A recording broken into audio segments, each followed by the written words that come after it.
ಭೀಮನ್ ಖಂಡ್ರೆ ಅವರ ವಿಚಾರದಲ್ಲಿ ಕೆಲವು ವಿಚಾರಗಳನ್ನು ಹೇಳಲಿಕ್ಕೆ ಇಚ್ಛೆ ಬೀಳ್ತೀನಿ. ಈಗಾಗಲೇ ನಮ್ಮ ಹಿರಿಯರಾದ ವಿಶ್ವನಾಥರವರು ಭಾಳಷ್ಟು ಹೇಳಿದ್ದಾರೆ.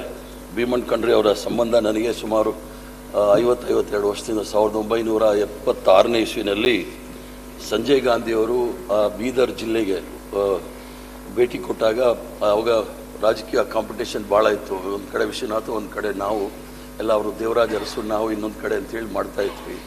ಆಗ ಯಾವುದೇ ಸೌಲಭ್ಯಗಳಿಲ್ಲದೆ ಸಂಜಯ್ ಗಾಂಧಿಯವರು ಬಂದಾಗ 1 ಲಕ್ಷ ಜನವನ್ನು ಬಾಲ್ಕಿನಲ್ಲಿ ಸೇರಿಸಿ ಅವ್ರ ಶಕ್ತಿಯ ಏನು ಅನ್ನೋದು ಪ್ರದರ್ಶನ ಮಾಡಿದರು.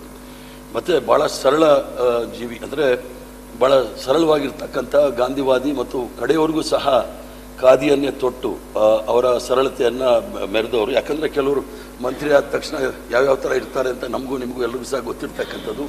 ಆ ಥರ ಯಾವುದೇ ರೀತಿಯ ಹಾಮ್ ಇಲ್ಲದೆ ಎಲ್ಲರ ಜೊತೆಗೂ ಸಹ ಸರಳವಾಗಿದ್ದಂಥ ಭೀಮನ್ ಖಂಡ್ರೆ ಅವರು ನಮ್ಮ ವಿಶ್ವನಾಥ್ ಸಾಹೇಬರು ಹೇಳಿದಾಗೆ ಹಲವು ಅಚಾತುರ್ಯಗಳು ಸಹ ನಡೆದೋಯ್ತು.